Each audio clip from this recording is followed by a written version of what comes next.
Allez. Bonjour tout le monde, j'allais dire coucou tout le monde, on est un peu habitué maintenant des After Eight là, on est très content, l'équipe de Data Avalanche est vraiment très content de vous accueillir pour ce troisième After Eight sur les accidents d'avalanche et les facteurs humains. Euh, Avant de commencer dans le vif du sujet, je vais vous présenter très rapidement Data Avalanche. Donc, on est une association indépendante créée en 2007. Voilà, on est une bande de copains et on avait vraiment envie de partager les connaissances sur les avalanches et d'améliorer ces connaissances-là. Et ça passait notamment par le fait de mettre en place une base de données. Et 14 ans plus tard, on a toujours le même objectif. On souhaite partager, discuter entre passionnés et remplir le plus possible cette base de données. Actuellement, on a 3600 avalanches qui sont répertoriées et on a lancé la démarche Crystal. Pour ceux qui n'ont pas participé à nos autres After Eight, si vous vous posez des questions sur Crystal, il y a le sujet qui est traité dans nos replays. Donc voilà, nous, notre truc, c'est vraiment voilà, la sympathie, le partage, la discussion. On a vraiment à cœur de vous faire partager tout ça. Et c'est cette envie de partage qui nous a poussé à faire une première conférence en décembre et puis ensuite à lancer un cycle d'After Eight. Alors pourquoi After Eight? Alors l'idée d'After Eight, déjà c'est parce qu'on est en début de première soirée, premier début de soirée. On fait des soirées thématiques, donc chaque After Eight a une thématique bien précise. On essaye d'avoir un format qui est assez court. On avait envie qu'il y ait un nom commun à tous ces moments-là, à tous ces temps d'échange. Et puis After Eight, parce qu'en fait, on est vraiment gourmand et que nous, notre truc, c'est le chocolat. Et que quand on se voit entre nous, en fait, on est tout le temps en train de manger du chocolat. Et du coup, ça s'y prêtait bien. Donc, on espère que vous avez tous vos carreaux de chocolat. Parce que là, moi, j'ai carrément sorti l'artillerie lourde parce que j'ai Marco à côté de moi et à la fin, il n'y aura plus rien. Donc voilà un petit peu notre concept d'After Eight. Alors là, actuellement, on est un peu moins de 300 sur Zoom et puis on est aussi en direct sur Facebook. On souhaite, dans la mesure du possible, d'avoir le plus d'interactions avec vous. Et du coup, on vous demande de nous poser vos questions. Il y aura un temps de questions de toute façon à la fin, en utilisant l'onglet questions et réponses et pas en utilisant le fil de discussion parce que ça peut aller très vite et on risque de ne pas voir vos questions. Donc, vous pouvez nous poser vos questions avec questions-réponses. On est vraiment en mode webinaire. Ça veut dire que vous n'avez pas la possibilité d'activer votre micro ou de mettre votre caméra, ni de lever la main. Voilà, on ne pourra pas vous donner la parole, mais posez-nous vos questions. On vous encourage sur questions-réponses. Et pour ceux qui sont sur Facebook, on a Julie qui est là et qui va prendre vos commentaires et vos questions et qui va les faire remonter. Et comme on est curieux, à l'image de ce qu'on a déjà fait dans nos autres After Eight, on va vous poser des petites questions, on va vous envoyer des quiz parce qu'on aimerait bien savoir ce que vous pensez de telle et telle situation, etc. Donc, restez bien derrière votre écran parce qu'on on va vous demander de réfléchir, tout humain que vous êtes. Voilà. Donc là, je vais vous présenter un petit peu le déroulé de l'After Eight et puis les personnes qui vont intervenir. Donc, en premier, on a Thierry qui va essayer d'un petit peu de définir le facteur humain. Donc, Thierry, c'est notre webmaster. C'est grâce à lui qu'on a un beau site internet comme ça, que vous recevez peut-être des alertes. Et si vous ne les recevez pas, inscrivez-vous pour recevoir les alertes. Donc, Thierry va nous parler de ça, définition du facteur humain. Ensuite, on va voir Alain qui va nous parler de situations concrètes qu'il a pu observer et analyser sur le terrain. Alors, Alain, il est nivologue. Il fait du conseil auprès de 3 départements pour la sécurisation des routes en période enneigée par rapport au risque avalanche. Et là, il fait aussi de l'expertise judiciaire. En cas d'accident, il en a 68 à son actif. C'est ce qu'il nous a dit hier. Et puis, plus spécifiquement sur les facteurs humains, Alain a traduit les articles sur les biais de l'inconscient de Ian McCammon en 2004. Et ces articles-là ont été publiés dans la revue de l'ANENA et la revue du syndicat des guides. Ensuite, on va avoir, on a Franck qui est avec nous. On a l'immense chance d'avoir Franck Debout avec nous.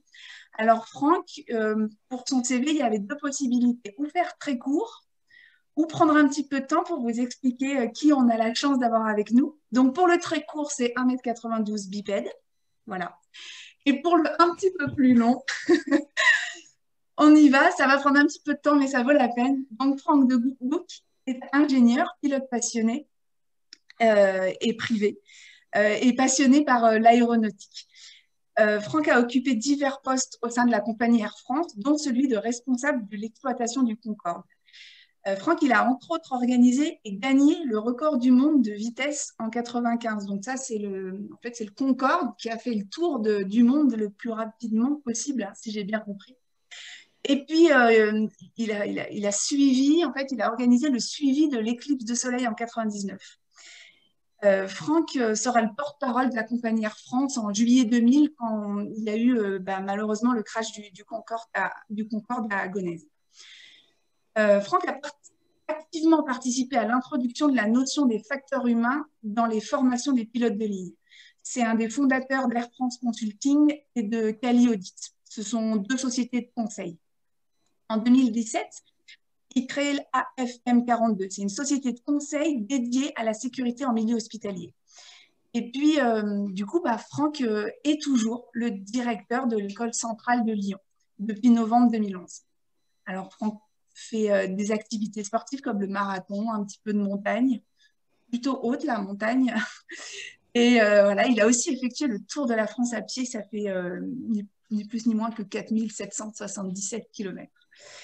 Donc, en tant que grand témoin, Franck va revenir sur l'importance qu'il accorde au développement des compétences et à la prise en compte du facteur humain dans ses activités spécifiques qui peuvent être le ski de rando, l'aéronautique, etc. Ensuite, on a Julie qui est là, qui s'occupe de vous sur Facebook, qui est professionnelle de l'aménagement en montagne et qui, elle, va nous présenter une petite biblio sur le sujet, si ça vous intéresse. Et puis, elle va aussi nous rappeler l'importance de remplir la base de données. Et puis, ensuite, on aura un temps de questions. On va essayer de vous laisser au moins une demi-heure de questions. Et Alain va finir par une conclusion. Il a à cœur que vous partagez une expérience qu'il a vécue il y a 15 jours et il souhaite vous en parler ce soir. Donc, moi, j'en ai fini pour l'intro. Je laisse la parole à Thierry. Eh bien, merci Sarah, et puis bonsoir à tous. Alors moi, Sarah parlait que j'allais vous donner une définition du facteur humain. Non, j'ai pas cette prétention. Je voulais juste, moi, en introduction, vous parler de qu'est-ce que ça pourrait être le facteur humain, parce que j'ai l'impression que derrière ces deux mots, on met beaucoup de choses. Alors, on va commencer par un petit sondage, justement, pour que vous nous racontiez ce que ça évoque pour vous, le facteur humain, au premier abord. Voilà. Alors, ça a dû apparaître chez vous. Vous pouvez certainement commencer à répondre. Donc, voilà, qu'est-ce que ça vous évoque d'abord? Jacques Tati, dans Jour de fête, la présence d'un maillon faible, l'erreur d'un acteur du système, une faute d'un membre du groupe, un manque d'expérience ou défaut de connaissance, ou encore une mauvaise décision ou une absence de décision. Voilà. Alors, c'est parti. Tout le monde répond. Je vois qu'il y a des gens qui répondent Jacques Tati, donc il y a des gens qui connaissent Jour de fête. Formidable. Voilà. On va vous laisser encore répondre, ouais. Alors,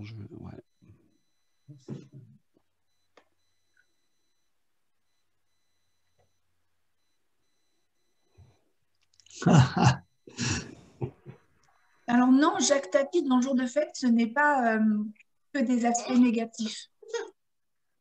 Non, non. Voilà, à peu près tout le monde a répondu. Je pense que ça évolue plus tellement.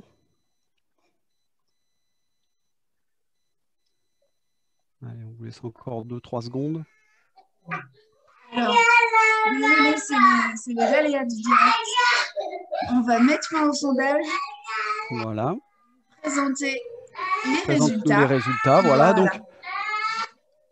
Donc, pour la majorité d'entre vous, c'est une mauvaise décision ou une absence de décision. Voilà. Mais on voit que c'est assez réparti et que finalement, il y a un peu de tout quand même. Hein. Je vois, oui, parce qu'en numéro 2, un manque d'expérience ou un défaut de connaissance. Voilà. Alors, Il n'y a pas de bonne ou de mauvaise réponse, hein. C'était juste un sondage. On va revenir sur Jacques Tati quand même.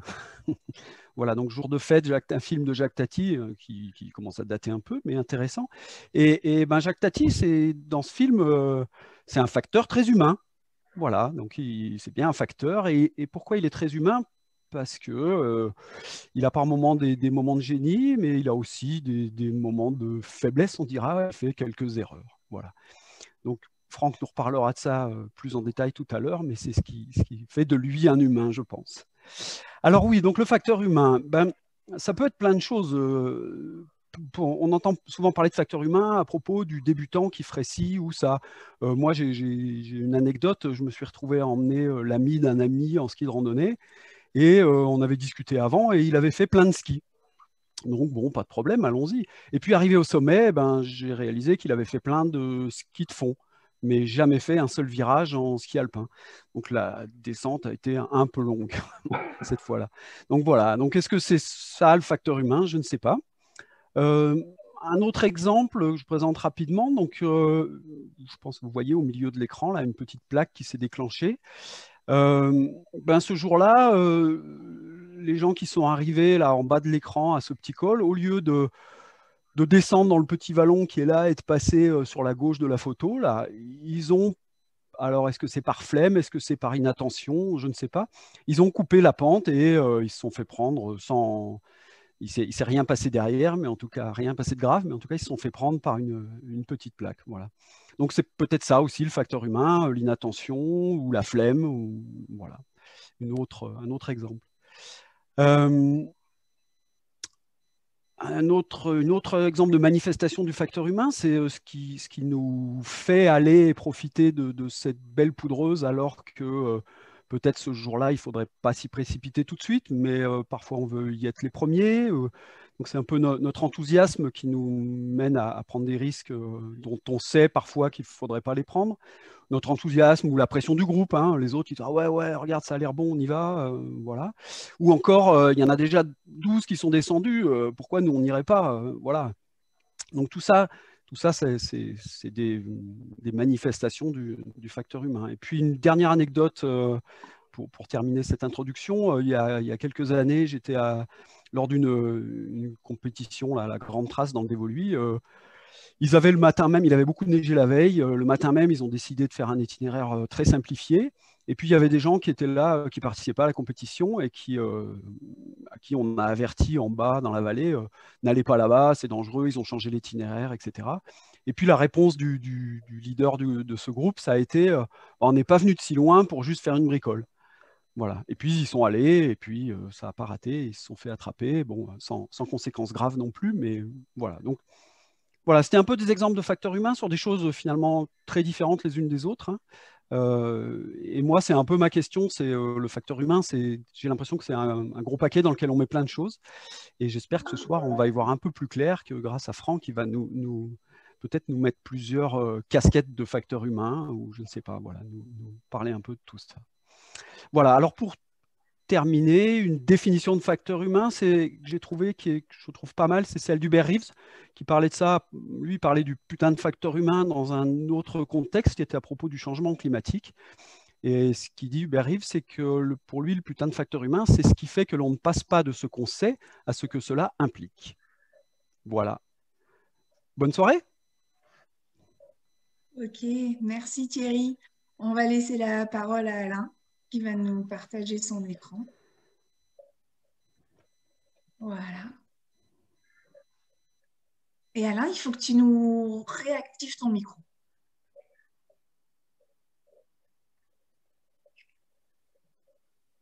Voilà. Est-ce que vous m'entendez? Parfait. Ok. Donc, salut à tous, salut les amis, salut à ceux que je connais pas encore aussi. Après l'introduction de Thierry, voilà, ça c'était, j'ai pas mis à la bonne, voilà, j'en arrive ici. Donc, qu'est-ce qu'on va faire? En fait, je vais vous soumettre 3 situations à regarder en fait comme des supports de réflexion. C'est-à-dire qu'il ne s'agit pas de disséquer des accidents potentiels, mais seulement d'introduire du concret dans nos échanges de ce soir. Et en fait, chacune de ces situations sera suivie d'un quiz auquel on vous demande de répondre. Alors, pourquoi cette approche? Parce que les études portant sur les facteurs humains dans le monde de la montagne sont souvent abordées avec un éclairage statistique. C'est-à-dire, il y a énormément de cas, et puis voilà. Mais dans cette approche, souvent l'aspect technique qui est mal renseigné et peu considéré. Et comme l'a dit Sarah, là, j'ai participé à pas mal d'expertises judiciaires et j'ai découvert, j'en ai fait 68 en fait. Et l'intérêt de ces expertises, c'est qu'elles sont décrites aussi complètement que possible. Ce qui fait que souvent, je me sens un peu décalé par rapport aux analyses facteurs humains que j'entends sur des seules statistiques. Et en fait, parmi ces accidents sur lesquels j'ai participé en tant qu'expert, certains sont très instructifs, mais aussi particulièrement dramatiques. J'avais prévu de vous en parler, en fait, et puis j'ai pas pu m'y résoudre. C'est-à-dire quand je me suis replongé dans ces accidents où il y a eu X morts, d'abord j'ai dit à mes amis de la Avalanche, non mais c'est super intéressant, je vais en parler. Et puis en m'y replongé, non, je peux pas, j'arrive pas. Et c'est là que j'ai songé au précieux facteur humain qui peut-être m'a évité de faire cette bêtise qui aurait pu être maladroite et mal perçue. Alors vous allez voir, chaque présentation, en fait, chacune des trois, est illustrée par une carte et puis aussi un extrait du BRA, un bulletin d'estimation des risques d'avalanche. Pourquoi le BRA? Parce que en fait, la dernière fois qu'on a fait un After 8, vous avez été 97%, je crois, à nous dire que vous le regardiez avant de partir en randonnée. Donc c'est la référence admise et bien on va s'y référer également. Et puis c'est seulement après avoir abordé ces trois incidents, ces trois situations en fait, qu'on va débriefer, et puis aussi là avec des quiz. Donc, 3 situations d'avalanche, éventuellement, enfin, voilà, 3 situations. Ces situations, on va toujours les aborder avec l'éclairage des 6 paramètres de la méthode Cristal, donc l'avalanche récente observée, est-ce qu'il y a plus de 30 quelque part, l'indice de risque c'est quoi, est-ce qu'il y a de nouvelles surcharges, précipices, transport par le vent, etc. Est-ce qu'il y a du réchauffement? Et puis, est-ce qu'il y a des couches fragiles? Et l'objet de ces 6 paramètres tangibles, c'est de nous aider à se situer dans une de ces modes de vigilance. C'est-à-dire, soit on est détendu, soit on est détendu et tout va bien, on peut se consacrer au plaisir de discuter ou de regarder le paysage. Et puis le mode méfiant, c'est le mode où on va être attentif à ce qui se passe autour, dans la perspective d'éviter le danger. Le 3e mode, c'est le mode alerté, où là on se dit, là où je suis, l'avalanche est possible finalement. Et si l'avalanche est possible, c'est là qu'on se pose la question de, est-ce que je peux réduire le risque ou pas? Et si je peux réduire le risque, je reste dans ce mode alerté. Par contre, si je ne peux pas réduire le risque, j'ai conscience de basculer en mode hasardeux. Donc, le 4e mode, c'est ce mode hasardeux, où là, je suis dans une situation où, ma foi, non seulement l'avalanche, elle est possible, mais je ne peux pas réduire le risque. Et si, par malchance, par malheur, ça part, on va tous se faire manger. Donc, le but du jeu, c'est, sur la base de ces 6 paramètres qu'on va évoquer, arriver à déterminer si on est plutôt en mode détendu pour aborder cette pente, ou méfiant, ou alerté, ou hasardeux. Alors dans ce cas-là, en fait, il s'agit d'un grand hors-piste qui est connu et qui se développe entre 2550 mètres d'altitude, ici c'est le départ, le D c'est le départ, envisagé, et puis 1400 mètres d'altitude, le tout en versant nord-est. Donc ce hors-piste, ça part comme ça, et puis on rejoint le pied de ces télésièges, et voilà, c'est connu. Et qu'est-ce qu'on a comme info? Pour ce jour-là qu'on considère, pour cette situation, on a un risque qui est marqué au-dessus de 2100 2003, niveau 3, puis par contre en dessous, c'est seulement limité niveau 2. Et pourquoi il y a cet indice de risque? Parce que les cumuls de neige depuis 2-3 jours approchent 20-50 cm. On parle aussi d'accumulation par le vent. Et puis on parle aussi localement des sous-couches de granuleux qui ne sont pas encore suffisamment enfouis, notamment en Haute-Maurienne. Mais là, on n'est pas en Haute-Maurienne. Et puis enfin, sur l'activité avalancheuse récente, on voit qu'il y a de nouvelles avalanches accidentelles qui se sont produites. Donc la veille du jour étudié, en Haute-Tarentaise et Vanoise, vers 2003-2005, en ouest et nord. Et donc là, le contexte, c'est en fait deux professionnels, deux jeunes moniteurs de ski qui sont en congé et qui partent pour faire un grand hors-piste. Et du coup, la question, c'est, quand vous êtes au départ, imaginons qu'on soit au départ dans ces circonstances-là, c'est un 1er janvier en fait, dans quel mode de vigilance est-ce que vous seriez? Ça nous intéresse beaucoup de savoir. Est-ce qu'on peut lancer le petit quiz, là, Sarah à la régie? Voilà, normalement c'est tout bon, c'est parti. Eh bien, c'est super. Là, on a le méfiant et l'alerté qui se talonnent. Ok. Donc, franchement, ça m'intéresse prodigieusement d'avoir ces résultats. Et donc, on pense bien, nous, à les conserver. On est d'accord? On fait une impression écran pour conserver ces résultats, tout à fait. Ok. Donc, la plupart de nos amis sont... Alors, je vous rappelle, le mode méfiant, ça veut dire qu'on va éviter le danger, et on sent qu'on peut le faire. Mode alerté, ça veut dire qu'on sait qu'on va passer par des zones dangereuses, mais on peut réduire le risque. Et puis, par contre, en mode hasardeux, ça serait quand je me balance là-dedans, si ça part gros, on se fait tous manger. Donc, cette dernière possibilité a peu d'adeptes. Très bien. C'est bon. On arrête là? Donc, on va faire ça 3 fois. Et puis après, on débriefe. D'accord? Et l'idée, c'est de se dire, voilà, sur des bases finalement tangibles, est-ce qu'on est tous d'accord? Non. Est-ce qu'on a raison? On n'en sait rien. Et puis après, on va reparler de tout ça. Ça me plaît beaucoup, cette façon de présenter les choses et dont vous nous répondez. Donc, seconde situation, en fait, on a classé ça par risque. C'est un risque 2. Donc, qu'est-ce qui se passe ici? C'est la dernière phase d'une grande, belle matinée de rando avec 2 sommets qui ont été réalisés. En fait, le contexte humain, c'est cette randonnée, descente. Donc, un de nos amis qui est guide et qui part avec madame se régaler pour une super matinée de rando. Et on les comprend parce que ce jour-là, le risque annoncé, c'est risque 2.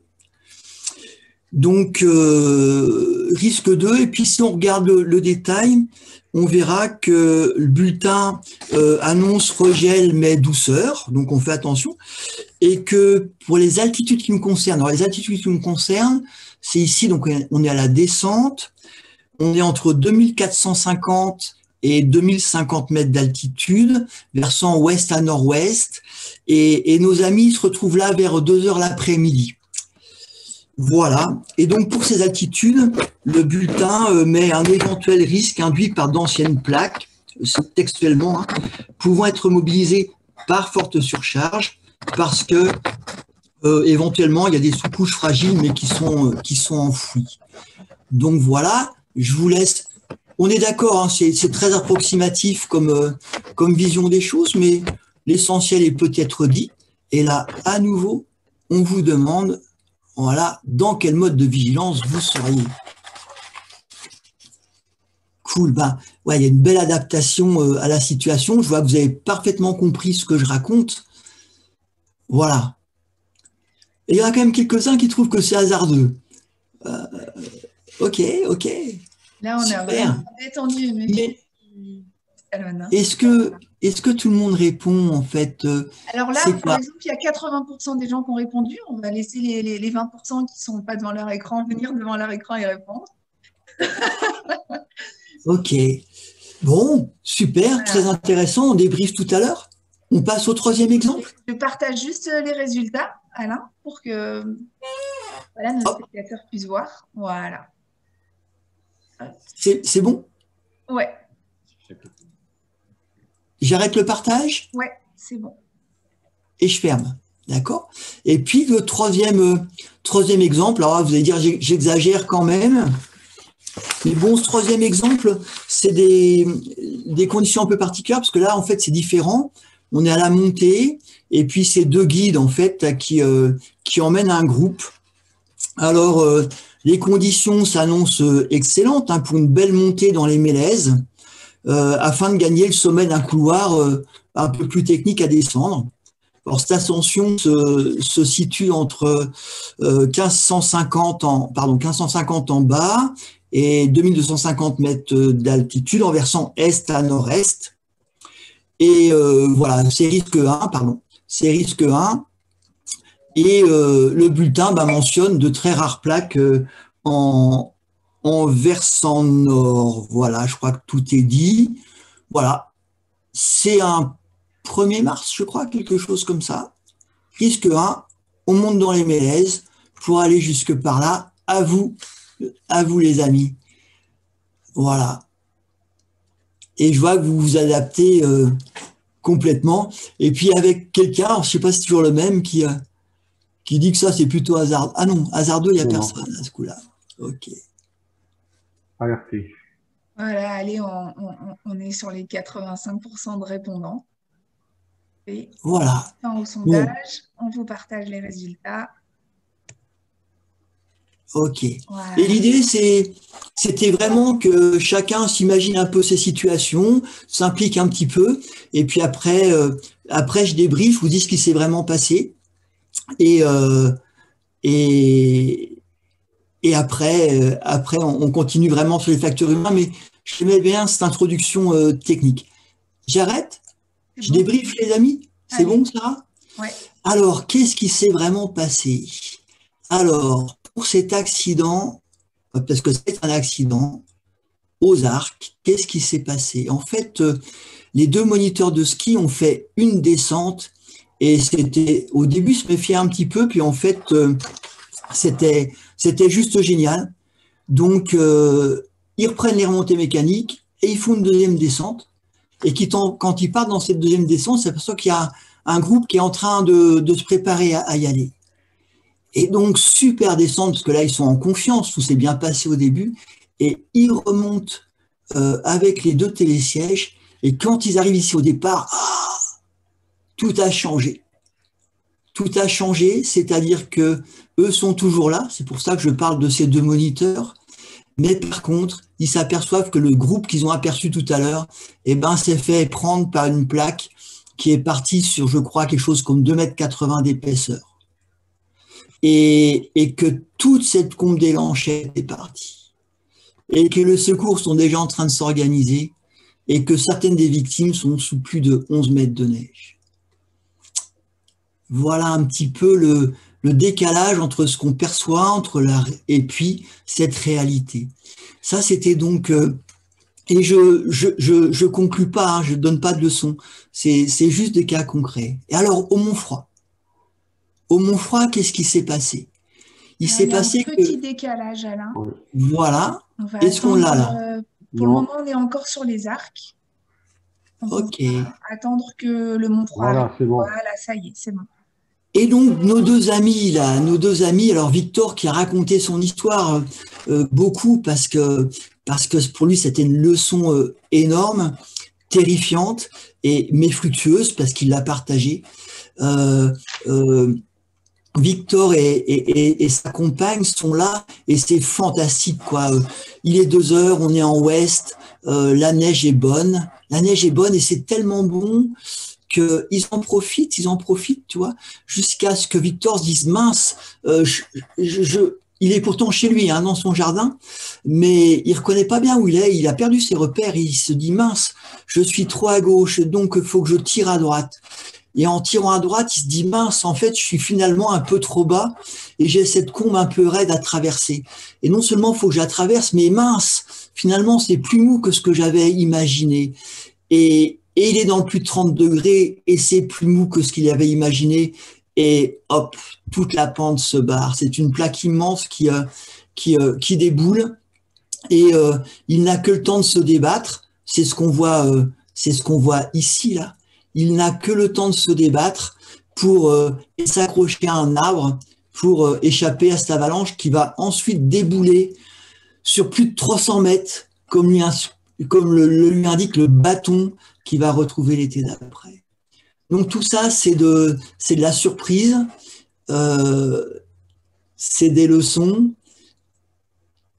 On continue sur la troisième cas. Donc, évidemment, j'ai pris des cas surprenants, mais tous les accidents d'avalanche sont surprenants. Est-ce qu'on a la troisième situation, Sarah? Ou pas encore? Et ouais, c'est bon, ça arrive. C'est bon. Alors, troisième situation, là, c'est risque 1. A priori, tout va bien. Ça monte, hop, ça monte dans les mélèzes ici. Ça monte dans les mélèzes, mais ici, on a dessiné l'avalanche avec Greg parce que on a fait l'expertise. Là, on ne voit pas encore l'enveloppe. Ça n'a pas encore grossi. Il faut attendre. Ok.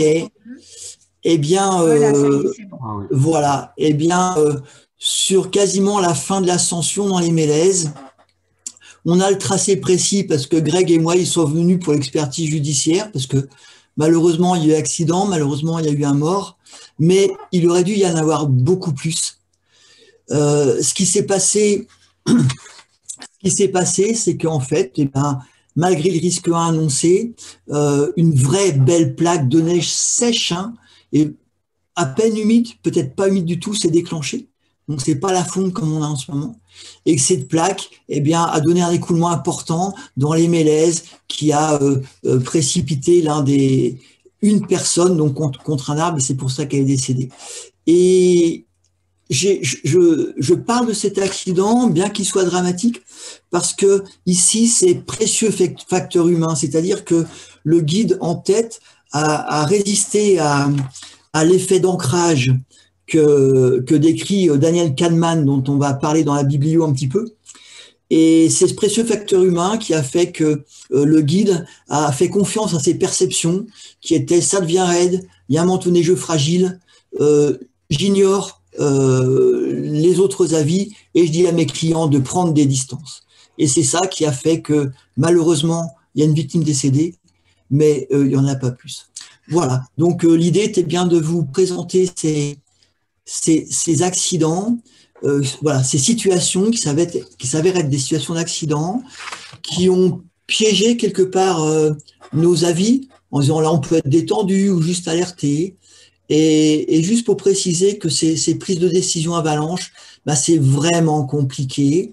Et rappeler que voilà, ces prises de décision, ces facteurs humains, on en est le jouet, et c'est parfois fatal.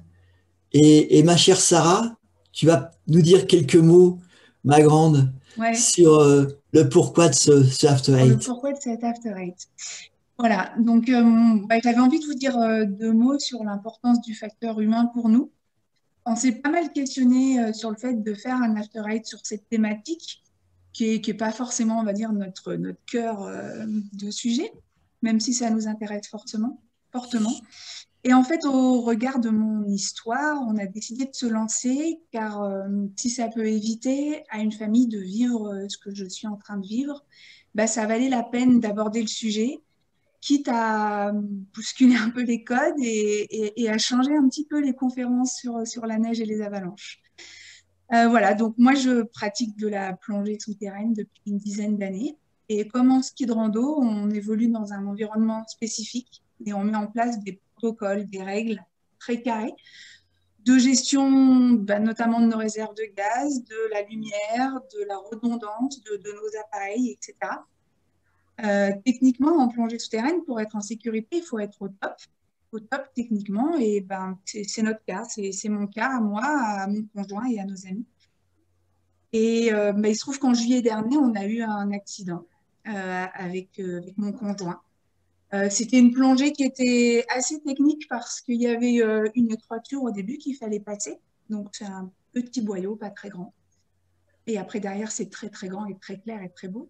Mais c'est simple, c'est une plongée simple en termes de paramètres. Et au moment de ressortir de cette plongée, à la fin de la plongée, mon mari, mon futur mari, a fait une erreur. Il a décidé de passer dans cette étroiture sans respecter le protocole. Et il s'est coincé dedans. Et ensuite, il y a eu une succession de choses dont va parler Franck. Hein. C'est une succession d'incidents qui font des accidents. et Sylvain n'a pas pu ressortir. Voilà.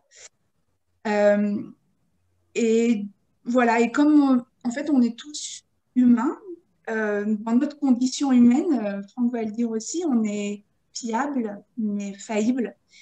Et je me dis que bah, si mon conjoint, si Sylvain avait pu entendre ce que va dire Franck, entendre aussi là ce qu'a dit Alain, euh, poser aussi des questions, tout ça, participer à cette After Eight.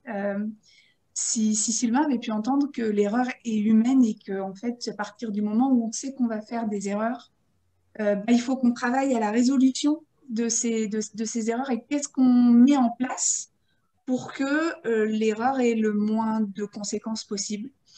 Voilà, je me dis que si Sylvain avait peut-être pu entendre ça, bah, il serait toujours là pour moi et mes enfants. Et du coup, et nos enfants. Donc voilà pourquoi pour moi cet After Eight m'est très cher. C'est parce que ben, on aimerait vous apporter cet éclairage de notre fiabilité, mais faillibilité humaine. Voilà. Et je laisse la parole à Franck qui va vous parler de ça. Merci. Merci à Sarah, merci à François, Julie, Fred, Alain, à tous ceux qui ont monté cet After Eight autour d'un thème qui nous est cher. On va parler des facteurs humains et je ne sais pas si le compagnon de Sarah, s'il avait écouté, il aurait pu éviter l'erreur. C'est très compliqué et l'erreur humaine, c'est à la fois très simple à comprendre et c'est à la fois très compliqué je veux dire, à gérer. Alors, je vais te partager mon écran. Alors, je vais le prendre ici. Partager. Voilà.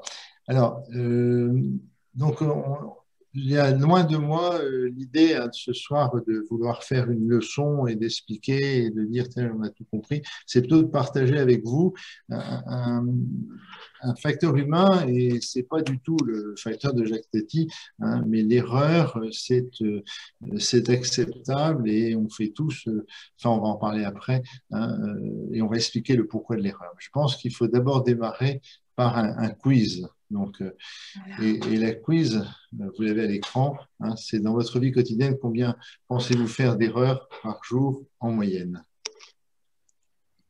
Oh, c'est bien. Ah, cool. C'est génial. Ah non, mais ça s'inverse. C'est excellent.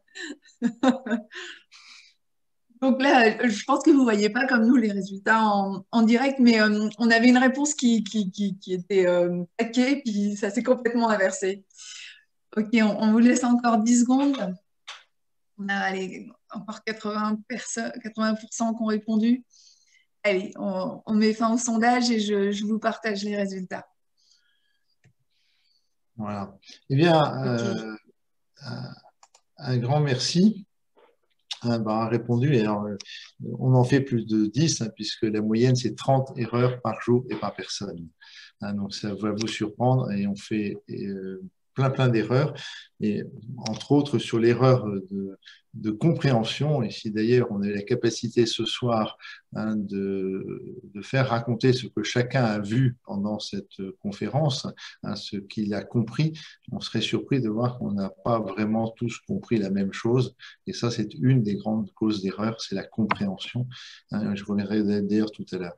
Donc la modestie, hein, par rapport à l'erreur, c'est dire attention, le taux d'erreur, hein, de l'homme est fort. Par contre, on a aussi un taux de fiabilité extrêmement élevé. Alors, c'est ce que je vais revenir. Donc, c'est effectivement plus de 10, hein, puisque c'est 30 erreurs par jour en moyenne et par personne. Alors, je vais reprendre un certain nombre il y a très peu de slides. Hein, je vais essayer de respecter le timing qui m'a été donné, de ne pas dépasser 18 minutes, puis on a déjà mangé 2. Hein, donc, c'est de reprendre un certain nombre de principes que beaucoup d'entre vous ont déjà dû lire. Hein, donc, j'espère que vous apprendrez un petit peu quelque chose, mais peut-être pas si vous êtes déjà des experts en facteurs humains. Alors, le modèle Reason est quelque chose qui est très important du point de vue modélisation. C'est un Anglais qui a inventé, qui a dessiné ce modèle après avoir travaillé d'ailleurs sur d'autres problèmes d'erreurs, et il montre qu'un événement, c'est toujours une succession de défaillances du système.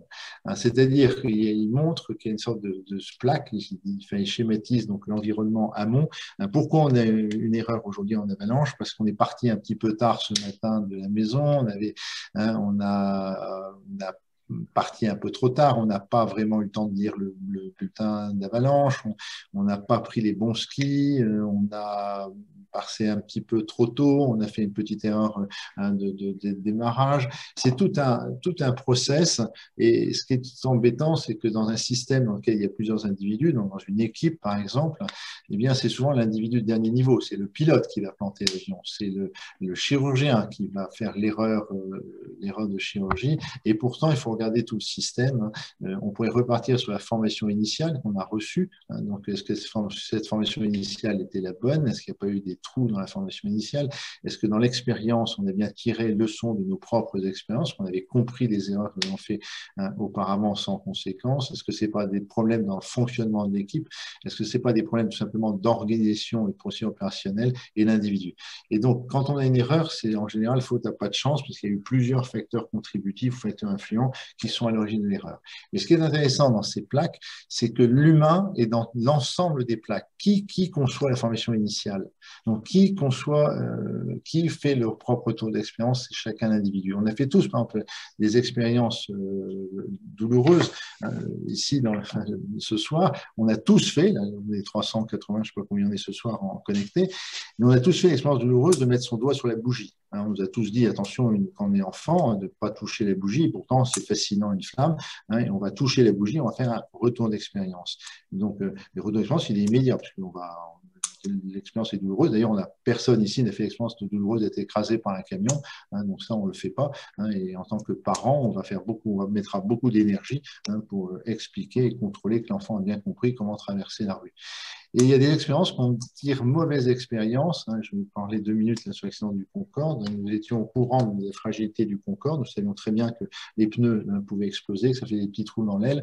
Et on n'avait pas vraiment tiré l'expérience de se dire un jour, regardez, des petits trous dans l'aile, on aura un grand trou. Et ça, c'est l'origine de Gonesse. Et je vous souhaite à jamais de vous retrouver dans une situation qui est très, très douloureuse à vivre, c'est de dire un accident, je le savais, ça allait arriver.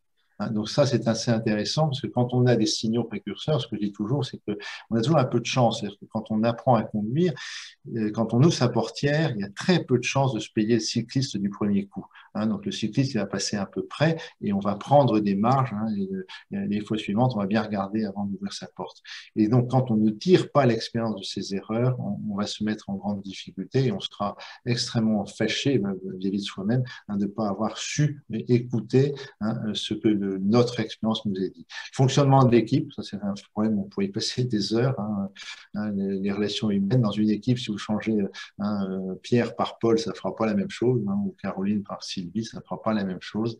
Et ça, c'est absolument passionnant, mais c'est aussi une des fragilités. Et la même équipe, je veux dire, avant ou après, c'est pas la même chose. Se faire opérer à l'hôpital en mai et en novembre, c'est pas une très bonne idée, puisqu'il y a l'arrivée des internes. Donc, le temps qu'ils connaissent tout le système. Donc, si jamais vous allez à l'hôpital, essayez d'éviter le mois de mai et le mois de novembre. Donc, les procédures opérationnelles, c'est la même chose. Donc, et l'individu soi-même. Et je vais revenir un petit peu sur le problème des fragilités de l'individu. Alors, je vais parler un peu de la prise en compte du facteur humain.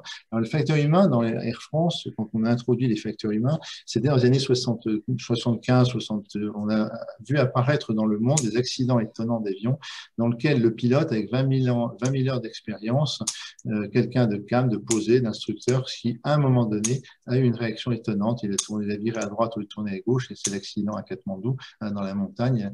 Donc, un problème de conscience de situation. On analyse plusieurs accidents, il n'y a pas que celui de Katmandou.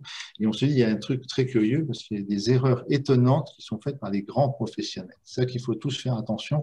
C'est pas parce qu'on maîtrise un domaine qu'on est sujet. Pensez à Eric Tabarly, qui était quand même un des plus grands marins, je pense, de la planète, qui va tomber de son bateau de manière totalement étonnante, une erreur qu'a priori il n'aurait jamais dû faire.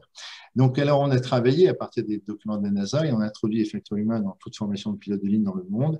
Et si nous n'avions pas introduit la notion de facteur humain dans les compagnies aériennes, nous aurions un crash par semaine. Alors, en ce moment, avec le Covid, on n'aurait pas de crash parce qu'il n'y a pas de décollage. D'ailleurs, le plus simple, si on ne veut pas d'accident en montagne, il suffit de ne pas sortir. Si on ne veut pas d'ennui à l'hôpital, mais il ne faut pas accepter des patients. Il y a une compagnie aérienne ne pas décoller. Donc, ça, c'est une autre partie. Par contre, de travailler sur ces thèmes pour comprendre l'origine de nos facteurs, de nos erreurs, ça, c'est absolument passionnant. Ça permet d'un regard lucide sur nos fragilités, de dire, bah oui, je peux faire des erreurs. Et je pense que les grands professionnels, c'est quelqu'un qui est capable de dire, surveillez-moi davantage. Donc, un commandant de bord, si vous rentrez dans un cockpit, vous verrez que le commandant de bord, c'est le monsieur qui est à gauche et le jeune copilote est à droite. Eh bien, le commandant de bord, avec ses 60 ans et ses cheveux gris, se fait contrôler par le jeune pilote de 25 ans. Donc, sur les erreurs, est-ce qu'un commandant de bord de 50 ans ou de 60 ans peut-il se tromper dans un paramètre de saisir son ordinateur? La réponse est oui. Est-ce que c'est pas plus malin que le jeune copilote puisse regarder est-ce qu'il a bien saisi le bon paramètre? Donc c'est intéressant et ça il faut vraiment pas il faut pas d'amour propre sur de dire je ne vais pas vérifier mes paramètres si on a la chance d'avoir le regard de l'autre et regarder avec quelle facilité on voit les fautes d'orthographe de nos camarades. On voit pas forcément les siennes, on voit très bien celles des camarades. Donc faisons relire nos courriers aux autres. Sensibilisation aux défaillances humaines, ça c'est donc quelque chose d'important, mais c'est surtout, je reviens derrière, il y a des bonnes pratiques sécurité qui permettent non pas d'éviter les erreurs, mais d'éviter les conséquences de l'erreur. Alors, je vais continuer donc sur les choses. Alors, errare humanum est, l'erreur est humaine. Ça, c'est vieux. C'est une phrase que j'ai trouvée sur une vieille slide PowerPoint du temps des latins. Et on oublie souvent la deuxième partie de la locution. Donc, si errare humanum est, mais il y a perseverare diabolicum. C'est persévérer dans l'erreur et diabolique. C'est intéressant parce qu'on se souvient de la première, on dit l'erreur est humaine. On oublie de dire attention de refaire la même erreur plus tard, ça c'est quand même assez étonnant. 80%, et ça c'est très très important, des facteurs contributifs d'accidents, que ce soit accident d'avion, accident de montagne, accident de centrales nucléaires, sont liés à des erreurs humaines. 80% des avions qui vont percuter la planète étaient des avions en bonne santé. Ce n'est pas l'avion qui est en cause, c'est en général une cause humaine. Ça peut être l'avion, mais c'est plutôt rare. Le cerveau humain est quelque chose d'extraordinaire qui va privilégier la rapidité de réaction plutôt que la réflexion. C'est là où Alain parlait tout à l'heure de système 1 et système 2.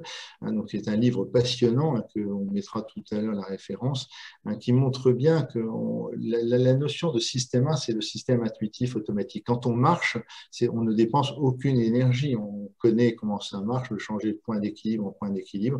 Et pourtant, un enfant, quand il apprend à marcher, c'est douloureux. Là, il y a un retour d'expérience quotidien, le nombre de chutes qu'on va devoir faire avant de bien comprendre. Et une fois que c'est acquis, on ne dépense absolument pas d'énergie. Et lorsque le cerveau passe en mode, je veux dire, système 2, en mode réfléchi, analyse, je suis devant une difficulté que je n'ai jamais vue, eh bien, on se fatigue davantage, parce que là, le cerveau doit réfléchir, analyser, essayer de comprendre, de trouver une solution. Et donc, on va toujours faire fonctionner le plus possible le système 1 en mode automatique et non pas en mode réfléchi. Et on fera le mode réfléchi, bien sûr, quand on est en difficulté, c'est le mode réfléchi qui prend le pas à ce moment-là. Il y a une décision de dire stop, je réfléchis avant d'agir.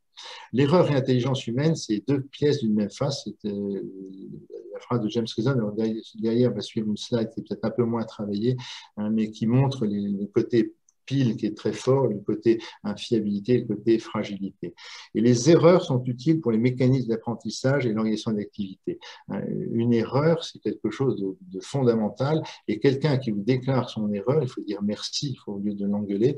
C'est grâce aux erreurs qu'on pose des marches, c'est grâce à nos erreurs qu'on devient de plus en plus, qu'on va acquérir de l'expérience et devenir, si possible, un jour un homme sage. Alors, là, cette slide qui est un petit peu moins travaillée, mais il y a beaucoup de choses dedans. C'est l'homme acteur de fiabilité. Quand on va parler de facteur humain, il ne faut jamais le dire, l'homme est quelque chose de fragile, qui fait des erreurs, peut-être, mais l'homme est capable de faire des choses incroyables. C'est qu'on a des capacités. Quand on va parler de fragilité, il faut tout de suite le mettre en regard, non pas de fragilité, mais de fiabilité.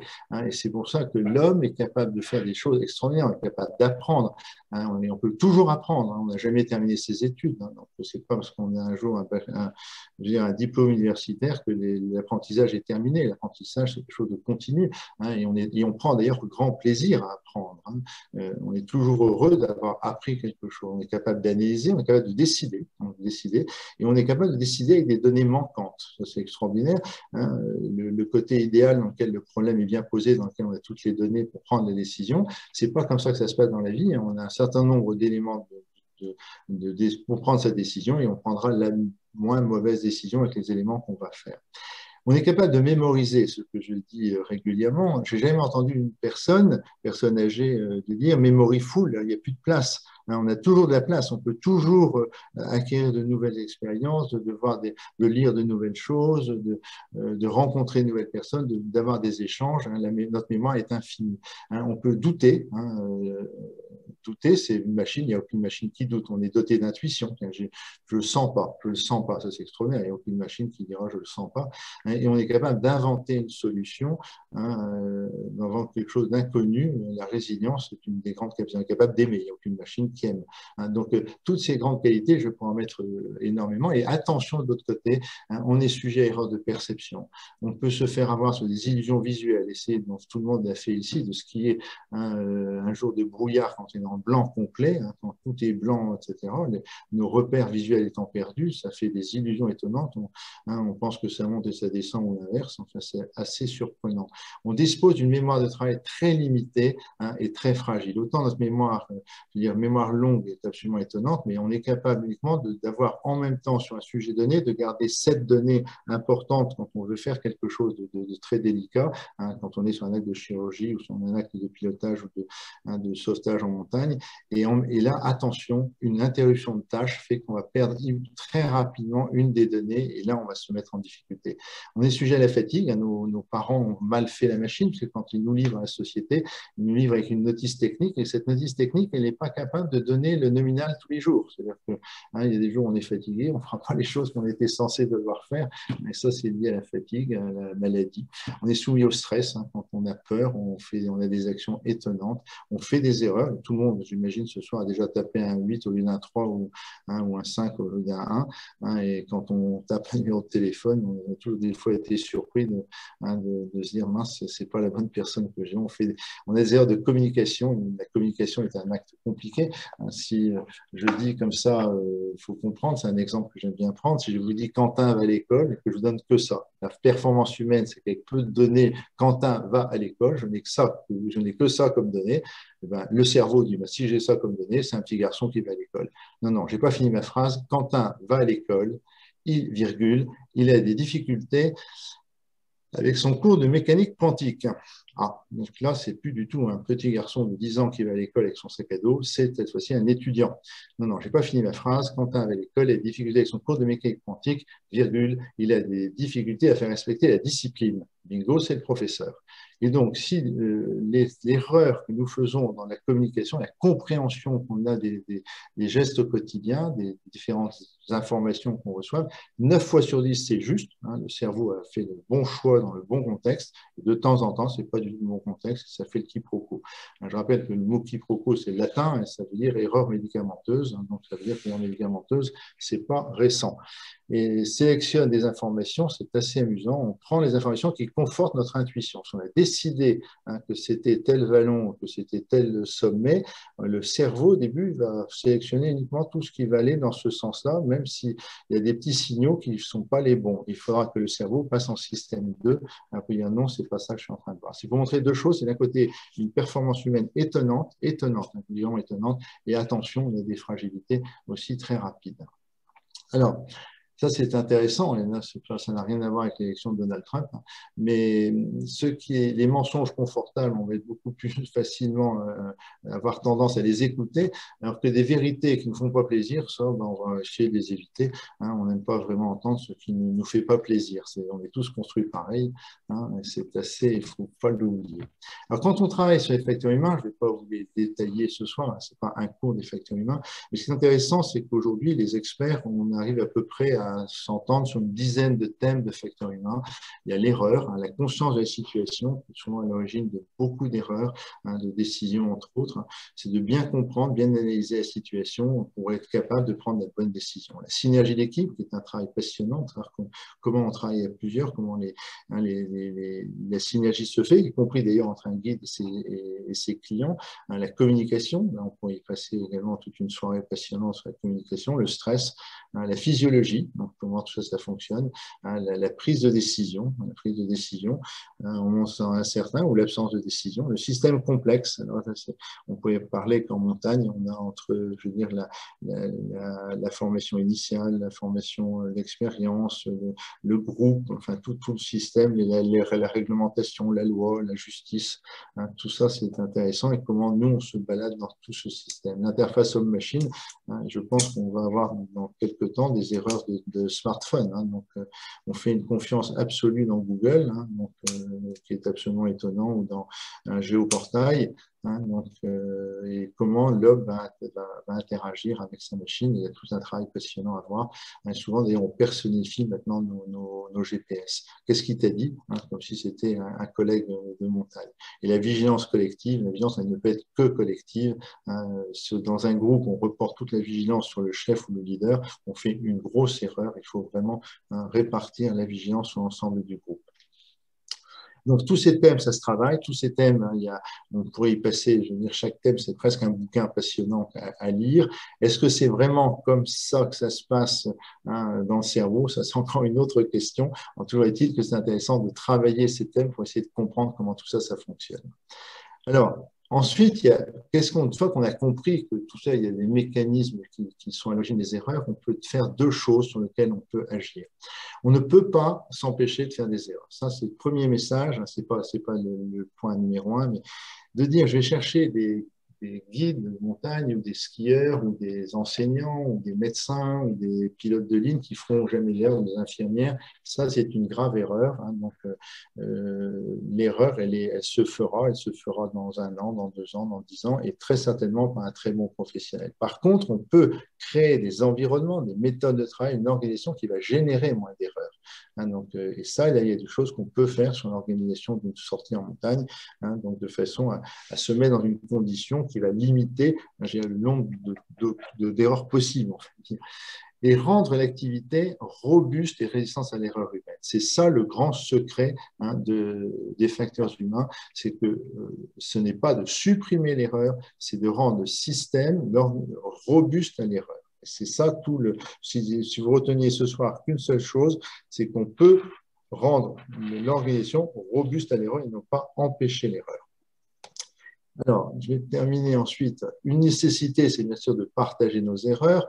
Quand on a une erreur, on n'est pas fier. J'ai fait une erreur, on fait des erreurs de calcul, mais on fait des fautes d'orthographe. Je rappelle la différence entre l'erreur et la faute. La faute, c'est une faute intentionnelle. Une erreur, c'est humain, hein, donc c'est pas volontaire. Hein, donc une faute est volontaire, une erreur n'est pas volontaire. Et la violation, c'est un petit peu différent, c'est un peu entre les deux. C'est que là, c'est une erreur d'expert. On sait que c'est pas bien, mais on le fait quand même. On prend le petit raccourci, hein, en sachant que c'est pas bien et on le fait quand même. Donc ça, c'est assez intéressant, mais c'est aussi un autre débat. Quand on fait une erreur, on n'est pas content, on a fait une sacrée erreur. Et vous avez déjà dû vous remarquer que quand vous parlez de vos erreurs, que vous osez en parler, à ce moment-là, on a des réactions étonnantes. Laquelle, moi aussi, tiens, j'ai fait la même, il y a pire que toi, etc. Hein, et de parler de l'erreur, c'est absolument rassurant parce qu'on se rend compte que, hein, on n'est pas tout seul et c'est important pour faire le retour d'expérience d'en parler. Alors, je vais terminer sur 2 slides et puis je crois qu'on pourra laisser la parole aux questions, puis peut-être aux questions pour l'un des panélistes. C'est qu'est-ce qu'on fait? Si on sait que l'homme fait des erreurs, ben, on va plus rien faire, on est faillible. Maintenant, on peut avoir des bonnes pratiques sécurité. Et ces bonnes pratiques sécurité, il y en a tout plein. Hein, et là, j'en ai cité une bonne douzaine.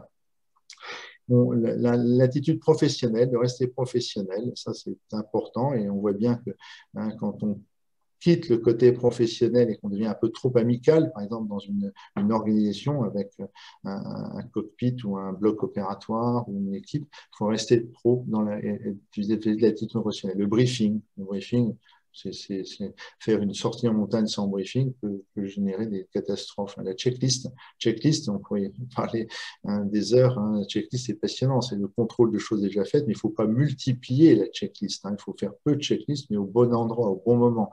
Il y a la do list, puis il y a aussi la shopping list. Quand on va faire ses courses à Carrefour, si on ne veut pas se faire engueuler qu'on a oublié le chocolat en rentrant, il vaut mieux l'écrire. La communication sécurisée, donc ça, on pourrait y parler des heures. D'ailleurs, quand vous donnez un numéro de téléphone, on fait répéter le numéro qu'on a écrit pour être certain qu'on ne s'est pas trompé. C'est des manières, ce sont des bonnes astuces. Les passions de consigne, comment passer le débriefing, la protection de l'environnement et le travail des collègues, on ne dérange pas quelqu'un qui est sur une action difficile.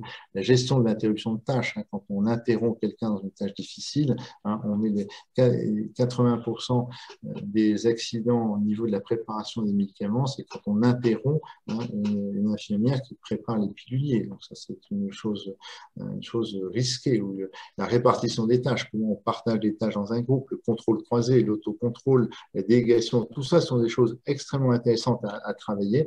Et c'est à partir de ces bonnes pratiques de sécurité, quand on plie un parachute, c'est un autre qui vérifie, c'est le contrôle croisé. Donc ce sont des bonnes pratiques de sécurité. Oui, il y a des bonnes pratiques de sécurité. On ne peut pas empêcher l'homme de faire des erreurs. Par contre, on peut s'organiser pour que l'erreur n'arrive pas à l'accident.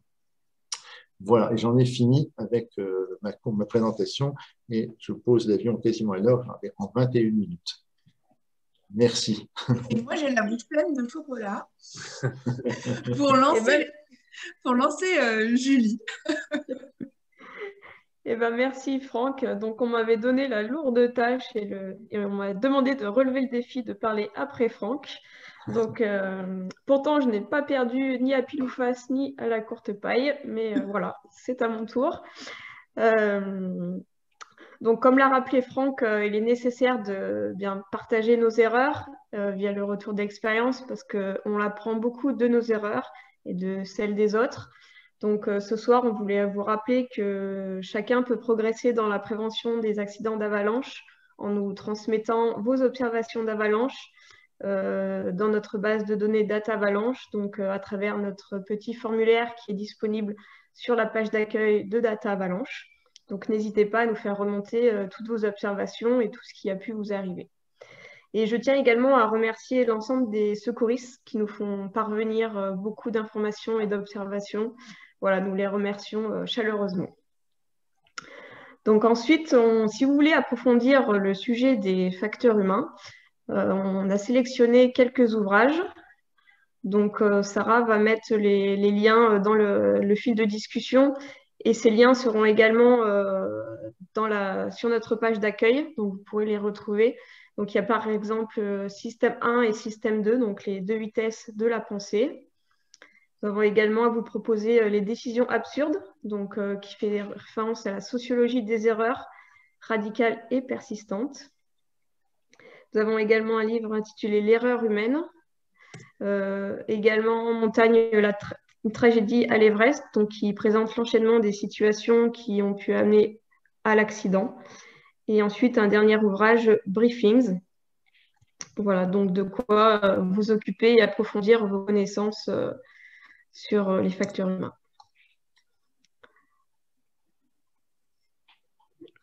Ok, merci Julie. Voilà, on vous a envoyé tous les liens. On n'a pas d'action, hein, mais voilà, on a essayé de mettre les liens des maisons d'édition. Voilà. Du coup, on va passer au temps des questions. Alors, n'hésitez pas à poser les questions dans le QR plutôt que de lever la main. Comme je le disais en introduction, on ne va pas pouvoir vous donner la parole. Par contre, posez-nous vos questions, on essaie d'y répondre. Et là, j'ai une question du coup d'Ali qui revient sur une définition finalement fondamentale et qui peut-être n'est pas très claire pour tout le monde. Qu'entendez-vous, donc je pense que c'est une question pour Franck, et c'est qu'entendez-vous par erreur, le terme erreur? Qu'est-ce qu'on se définit par là? L'erreur est une action qui n'est pas conforme à l'intention. Et une erreur est involontaire, contrairement à la faute qui est volontaire. Donc, une erreur, c'est l'action que je vais prendre, la décision n'est pas conforme à l'intention de réussir. Donc, c'est tout simple, une erreur. L'erreur, c'est tout ce qu'on fait qui n'est pas conforme. C'est se tromper de bouton, c'est de se tromper d'une erreur de calcul. C'est l'erreur. Alors que la faute, c'est je fais volontairement mal. Alors que l'erreur, c'est je fais involontairement mal. Je prends une mauvaise décision. Ok, merci, merci Franck. Julie, est-ce que sur Facebook, tu as une question? J'ai une question. Est-ce qu'il y a une méthode qui prenne en compte les facteurs humains? Il n'y a pas une méthode qui prenne en compte des facteurs humains. Il y a une organisation, des outils, des méthodes, des outils qui permettent d'éviter, pas d'éviter, ça évitera pas l'erreur humaine, ça évitera que l'erreur humaine se transforme en catastrophe. Donc des bonnes procédures, donc il y a beaucoup de choses pour parer à l'erreur humaine. Il y a déjà la formation initiale. La formation initiale est quelque chose d'extrêmement important. On ne s'embarque pas sans avoir un minimum de formation, d'entraînement. Il y a l'expérience qui va également nous y aider pour avoir des références. On va mettre en place des bonnes pratiques sécurité, comme j'expliquais tout à l'heure.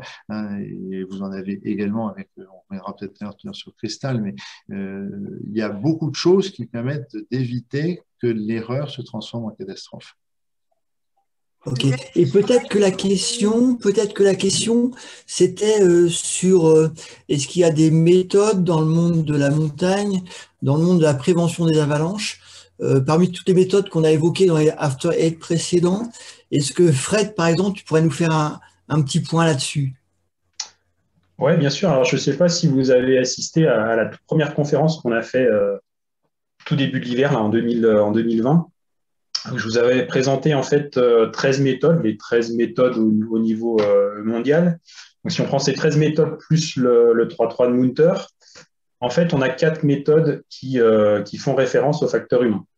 Alors, le 3-3 de Munter et puis le niveau test, c'est les deux premières. Donc, niveau test, c'est Robert Bolognesi. En fait, le facteur humain, il est quand même très restreint parce qu'en gros, on va parler de l'état physique des personnes, du niveau technique, de l'équipement. Est-ce que le groupe est formé aux opérations de secours? Mais voilà, ça va se cantonner autour de ça. Et donc, du coup, on est très borderline par rapport à ce qu'on a évoqué ce soir, parce que voilà, c'est vraiment qu'une sous-partie de ces facteurs. Ça touche à l'humain, mais c'est quand même une très petite partie des facteurs humains. Et puis après, donc, il y a deux autres méthodes. Il y a la méthode des indices évidents de Ian McCammon et puis donc Cristal. Donc, en fait, Ian McCammon, c'est un grand nivologue américain c'est lui, on va dire, qui a été le précurseur dans ces méthodes de réduction de risque pour introduire vraiment le facteur humain. Et donc, il a fait un article en 2004. Donc, c'est l'article que Alain a traduit et cette traduction a largement été réutilisée derrière. En fait, lui, il parle de piège heuristique. Donc, ça correspond aussi à ces facteurs humains. Et lui, il a défini 6 pièges heuristiques. Alors, je m'attendais un peu à la question, donc j'ai juste repris des notes pour pas en oublier. Le premier piège heuristique, c'est la familiarité. En gros, tout ce qui nous semble familier, ça nous rassure, on va dire. Et typiquement, c'est la pente qu'on est allé skier des dizaines de fois et tout s'est toujours bien passé. Par contre, ça ne veut pas dire que demain, il n'y aura pas une couche fragile et que cette pente-là, elle ne peut pas partir. Le deuxième piège heuristique qu'il mentionne, c'est l'acceptation. Alors, l'acceptation, c'est au sens le désir de s'intégrer dans un groupe. Et souvent, ça fait référence à un groupe mixte, homme-femme. Et donc, souvent, ça se traduit par un désir de séduction. Le troisième biais, c'est l'engagement, on parle aussi d'obstination. Alors, l'engagement, si on parle d'un professionnel, ça peut être un engagement financier. Le client a payé, on veut essayer de le contenter au maximum et on va peut-être avoir des biais dans notre manière de regarder en gros tous les facteurs pour dire est-ce qu'on continue la course ou est-ce qu'on fait demi-tour parce que là, vraiment, ça craint. Et puis, bah, c'est ce que Thierry a parlé au tout début. Hein, ça peut être, on a fait tout ce chemin-là, on va pas s'arrêter maintenant. Donc, c'est un peu ce troisième facteur. Le quatrième facteur, bah, Franck en a parlé, c'est l'aura de l'expert. Souvent, en fait, dans un groupe, on va se dire, bon, bah, cette personne-là, elle est largement plus expérimentée que moi et on va peut-être pas forcément exprimer nos craintes ou nos doutes. On va lui faire totalement confiance et potentiellement, bah, voilà, ça se traduit souvent par un manque de communication. Et ça peut être aussi dans un groupe de copains où on a à peu près tous le même niveau. Et puis, nous, on a des craintes, mais on ne va pas forcément les dire parce que les autres, ben, ils n'ont pas l'air d'avoir trop réagi et ils continuent. Et puis, au bout d'un moment, ça commence un peu à nous titiller. Donc, on va quand même le dire, bon, ben, moi, là, je ne le sens pas. Et au final, les autres, ça va commencer à délier les langues. Et puis, ils vont dire, ouais, ben, moi aussi, ça fait un petit moment que je ne le sens pas. Et au final, on va peut-être tous faire demi-tour. Donc, c'est important aussi d'avoir cette partie communication. Le cinquième, donc, énoncé par McCammon, c'est la sensation de rareté. Donc là, c'est typiquement aller faire la première trace parce qu'il a neigé la veille, parce qu'on estime que les conditions, c'est le moment d'y aller et que demain, ça sera moins bon. Donc, on va peut-être passer un peu outre certains paramètres pour s'engager un peu trop rapidement dans la pente. Et puis, le dernier, alors, bon, la traduction anglais-français, des fois, il y a un peu des biais aussi. Traduction littérale, c'est le positionnement social. En gros, il y a déjà une trace. Ou alors le groupe qui est avant nous, eh ben, il s'est engagé dans la pente. Et en fait, ça va nous donner un sentiment de sécurité, alors que peut-être que le groupe n'a pas du tout évalué les bons paramètres et qu'ils sont en erreur. Donc ça, en fait, c'est les 6 paramètres qui ont été définis par McCammon. C'est quelque chose qui a encore été repris très récemment par l'American Alpine Institute en 2020, donc qui a été remis en avant. Et en fait, dans la méthode des indices évidence, ces 6 biais de l'inconscient, en fait, ils sont juste énoncés. Il n'y a pas de protocole ou de processus de comment prendre en compte ces 6 paramètres pour évaluer le risque sur le terrain. Et donc, la dernière méthode, donc c'est Crystal, hein, qu'on vous a présenté au dernier After Eight. Là, on fait un peu l'inverse, en gros, de la méthode des indices évidence. C'est-à-dire qu'on a préféré ne pas énoncer de facteurs humains, mais par contre de les prendre en compte dans la démarche, puisque l'évaluation de ce facteur humain vous met déjà dans un mode de vigilance alerté, hasardeux ou méfiant. Et on pense que ces facteurs humains, ils vont un peu plus loin encore que ce qu'a défini McCammon, donc on a préféré pas les énoncer pour l'instant, mais ce soir, en fait, avec la présentation de Franck, on met un peu la première brique à l'édifice pour essayer de faire évoluer cette méthode et potentiellement d'aller vers quelque chose de plus précis au niveau de ces facteurs. Donc, on a préféré pour l'instant se contenter sur les 6 paramètres, à la fois terrain, niveau logique, parce que pour nous, c'est les 6 facteurs qui vont vous permettre de contrer un peu ces biais de l'inconscient par des choses tangibles. Alors, ces 6 paramètres, potentiellement, on pourra encore les évaluer avec des biais, ça c'est toujours le problème, mais quand même en restant dans ces 6 paramètres, ça va vous permettre de lutter contre ces biais de l'inconscient. Donc voilà, aujourd'hui sur les 14 méthodes, il n'y en a que 4 qui présentent un peu des choses, dont 2 qui sont vraiment axées sur la notion de facteur. Voilà, si tu veux compléter Alain peut-être. Merci Fred. Élie, est-ce que tu as des questions sur Facebook? Oui, alors j'en ai noté une. Comment reconnaître une erreur avant ses conséquences? Ouais, détecter. La question est juste, hein, et c'est là où c'est toute la technique, toute l'organisation que nous démarre, c'est pour détecter l'erreur, hein, qui va rendre le système robuste à l'erreur. Donc pour ça, il y a des techniques, hein, par exemple la communication sécurisée, c'est un bon exemple. La communication est un sujet relativement simple et à la fois compliqué.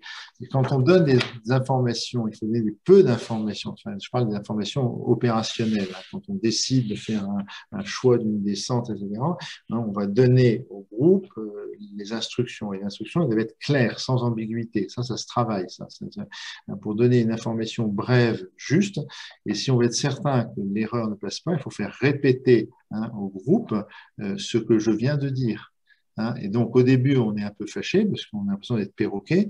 N'empêche qu'en aviation, la plus grave accident d'avion, c'est Tenerife, où il y a eu 2 747 qui ont se percuté au sol et on aura plus de 500 morts. Et c'est qu'un problème de communication. Ils se sont pas compris. Et aujourd'hui, dans tous les systèmes aéronautiques, dont les données opérationnelles, je viens les données opérationnelles, font l'objet de codification. On est très précis sur ce qu'on dit. On ne dit pas c'est bon, c'est bon, non, c'est pas bon. Parce que autorisé à décoller, on n'est pas c'est bon. Donc il y a un problème de vocabulaire qu'il faut bien définir ensemble. Il y a une notion de répéter l'opération. Ça, je parle entre autres. Là, je connais un peu l'aéronautique, je connais un petit peu moins les sorties en montagne de groupe, mais c'est des choses sur lesquelles il ne faut pas hésiter à travailler et réfléchir sur comment je vais être capable de détecter une erreur de compréhension, une erreur liée au stress, l'écoute, le briefing, s'entendre sur le projet commun, sur la décision également, comment la décision va être prise dans le groupe. Il faut également que le leader, c'est intéressant dans les détections d'erreurs, il faut que le chef, il soit le chef, mais pas trop chef. S'il n'est pas assez chef, c'est grave. Même si c'est un groupe, je veux dire, dans lequel il n'y a pas de chef et que tout le monde est au même niveau, c'est une situation dangereuse. Si c'est un chef qui écrabouille tout le monde, c'est dangereux. Et si c'est le groupe qui écrabouille le chef, c'est très dangereux. Donc là, toute cette notion de leadership, de management, c'est des choses qui se travaillent à la fois en formation et sur les problèmes de personnalité. Donc il y a beaucoup de choses sur la manière de détecter l'erreur et de rendre le système robuste à l'erreur. Et il faut surtout bien définir au démarrage ce qu'on ne veut pas voir arriver. Si oublier le saucisson, c'est pas grave. Oui, moi, ce serait embêtant pour moi d'aller faire une randonnée sans saucisson, mais c'est pas une chose grave. Par contre, oublier son larva, là, on rigole plus. Donc, c'est-à-dire que là, et c'est là où il faut faire très attention, se dire, en fin de compte,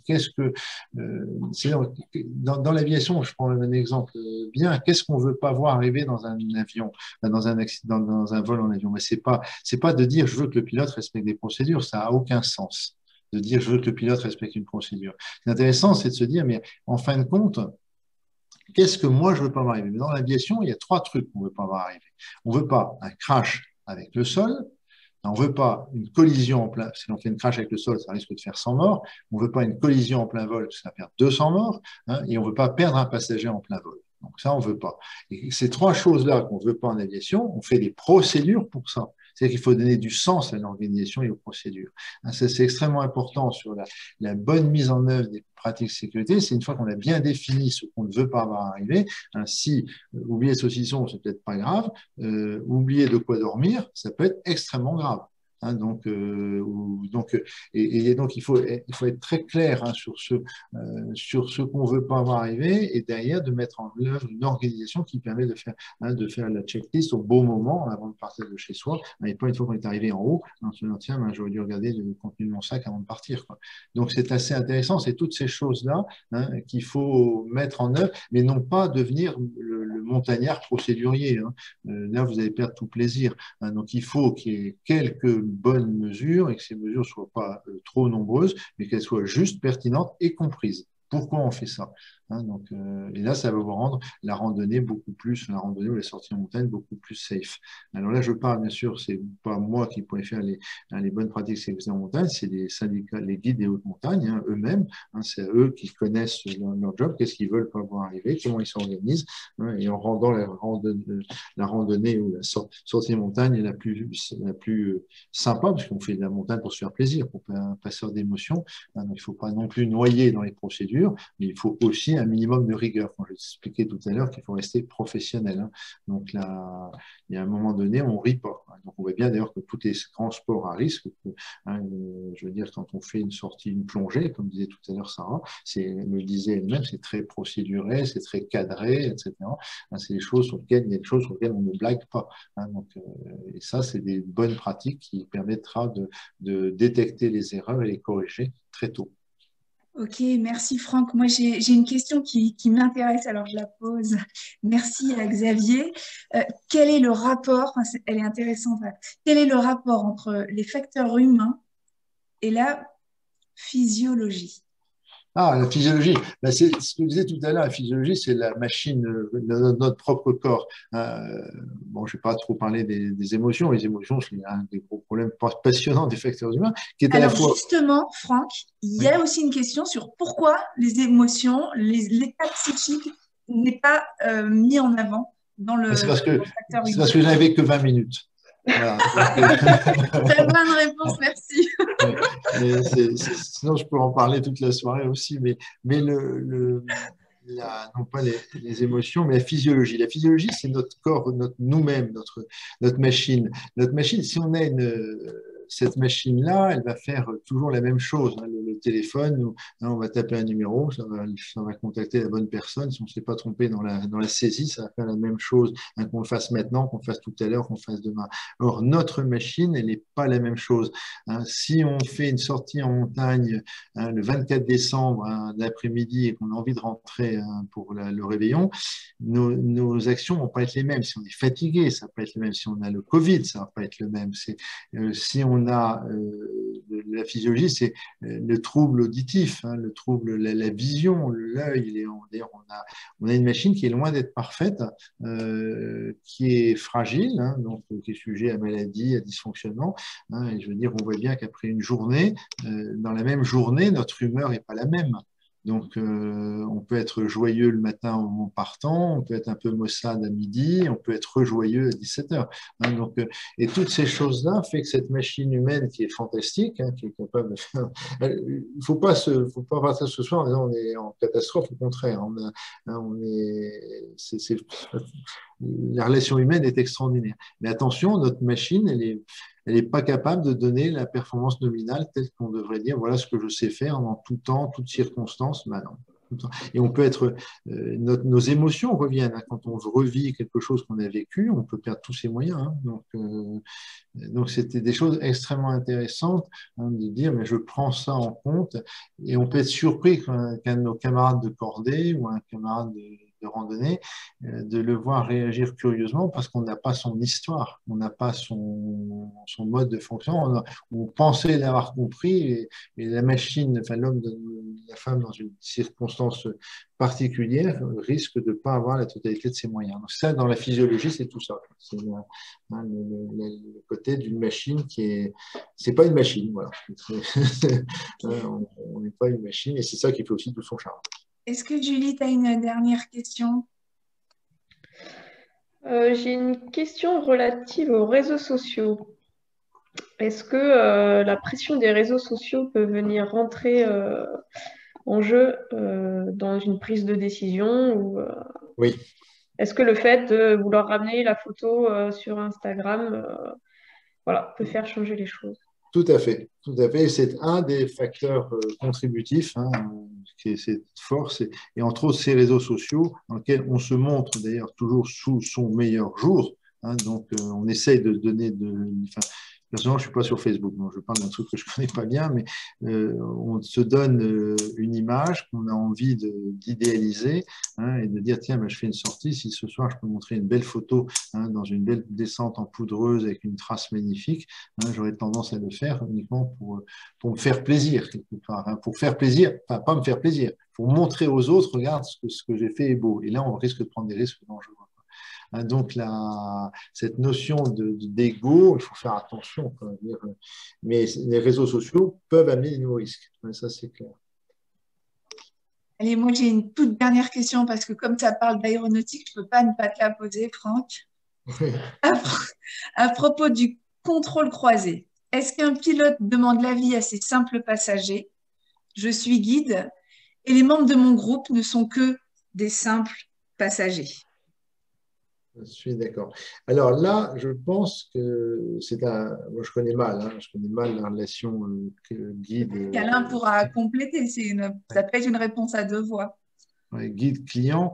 On ne demande pas, je veux dire, aux passagers d'un avion d'aider au pilotage. Ça, on ne le fait pas. Donc, c'est un métier très technique. Par contre, le jeune copilote en contrôle croisé va contrôler les actions du commandant de bord, mais dans l'autre sens aussi, le commandant de bord va contrôler les actions du jeune. Et c'est aussi une grande partie de l'apprentissage.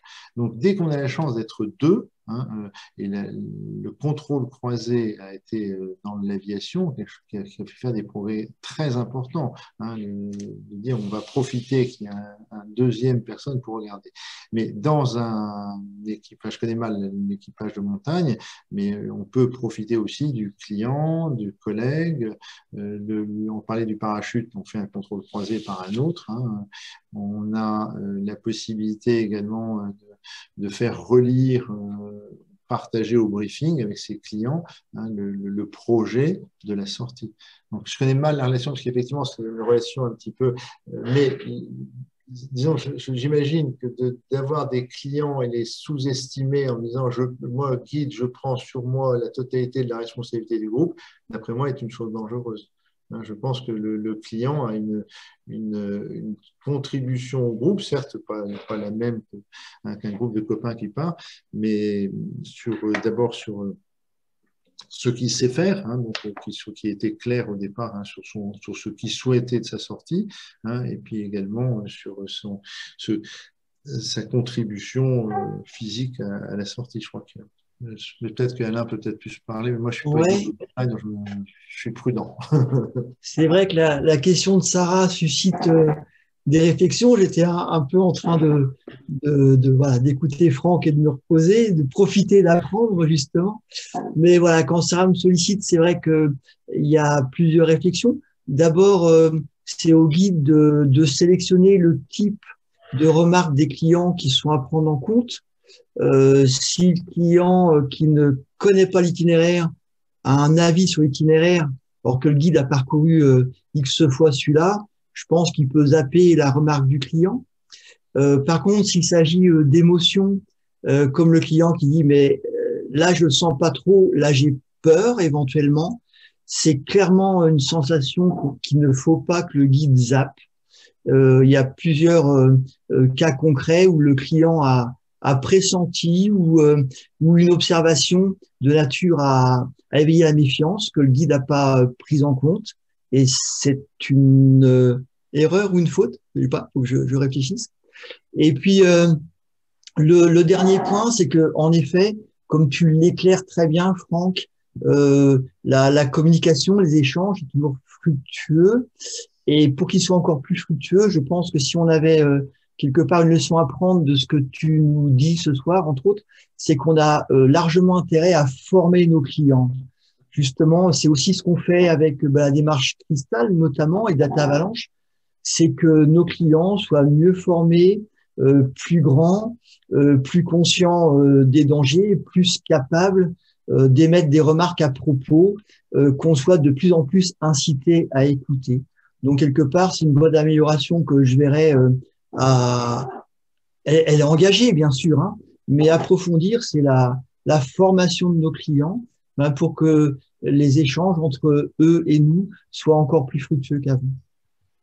Super, merci Alain. Du coup, on va finir le moment des questions.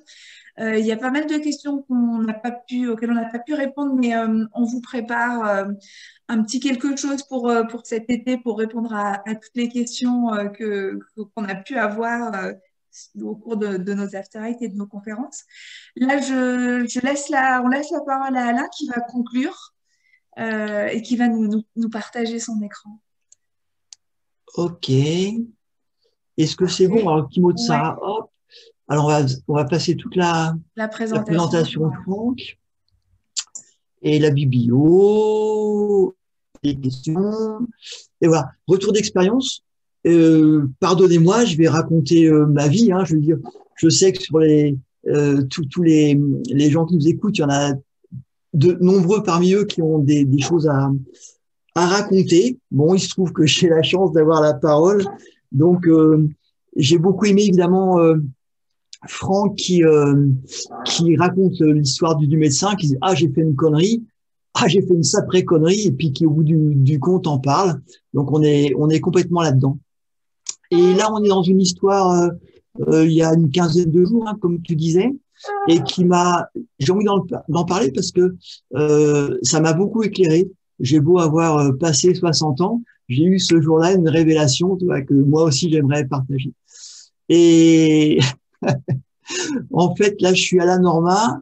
Le point de départ, alors attends, qu'importe. Le point de départ, c'est ici vers 1500. Et puis, j'ai juste envie, une fois de plus, de monter sur le versant pour mieux voir une avalanche de l'autre côté. C'est-à-dire que le matin, on a fait du déclenchement préventif par hélicoptère à ma demande dans la combe de la Polonie, et il y avait brouillard en bas, j'ai rien vu. Et même si on m'a raconté, ça me suffit pas, parce que j'ai envie de voir. Donc, je dis, bah, c'est pas grave, je suis à la Norma, je pars de 1500, puis en montant, je vais bien réussir à avoir du visuel pour voir de mes yeux cette avalanche que j'ai pas pu observer ce matin. Et je me dis, grosso modo, bah, je vais monter ici jusqu'à on est à combien, là, 2008 par là. Et puis, j'arriverai bien à voir quelque chose. Alors, je vais pas zapper la procédure habituelle. Je l'ai pas forcément fait, je vous dirai pas. Mais le risque ce jour-là, c'était 3. Et puis si des plaques récentes, ok, d'accord. Alors l'histoire, je pars de la Norma, je suis les chemins qui sont tracés, ceci, cela, et puis en fait, pour être tout à fait honnête, quand j'arrive ici, j'en vois bien assez, quoi. Je fais mes photos, j'ai le zoom, ceci, cela, et puis néanmoins, je me dis peut-être que si je monte plus haut, je vais voir mieux. Enfin, c'est ce que je me dis. Voilà. Et puis, quand j'arrive par là, tu vois, je me pose des questions. Je dis, mince, si je vais plus par là, d'abord, je verrai peut-être pas mieux. Et puis, je passe sous ces grandes pentes où j'ai déjà vu des sacrées grosses avalanches descendre. Et là, on est fin janvier et je sais très bien que la situation est exceptionnellement instable. Donc, je dis, OK, j'arrête là. Je vais retourner un peu sur mes pas pour aller vers un peu ce qui peut être mon objectif ici. Et puis, je quitte le chemin, en fait, et puis parce que j'aime pas redescendre. Voilà. Surtout avec les pots de phoque, en fait. Voilà, sans pot de phoque, ça va, mais avec, non. Et je suis ici, et je dis, mince, bon sang, je me retrouve quand même dans des pentes un peu raides. C'est plus de 30, c'est chargé. Je sais pertinemment qu'en ce moment, c'est très instable. Donc, je suis prudent. En fait, je redescends sur le chemin et je monte tranquillement par la zone tracée. Et puis, je remonte par là et je monte encore, en fait. J'ai plus rien à voir, hein. J'ai déjà tout vu, j'ai fait mes photos, hein. Mais je monte encore. Et puis ici, je me dis, je monte par cette pente-là. Et puis, à ce moment-là, je me dis, non, là, je suis vraiment en train de déconner parce que je monte dans des pentes pelées un peu raides, éventuellement, mais pas tant. Mais en tout cas, pelées par le vent. Donc là, j'arrive dans un secteur où soit je suis dans les pentes pelées par le vent qui sont pas dangereuses, mais c'est vraiment chiant à descendre.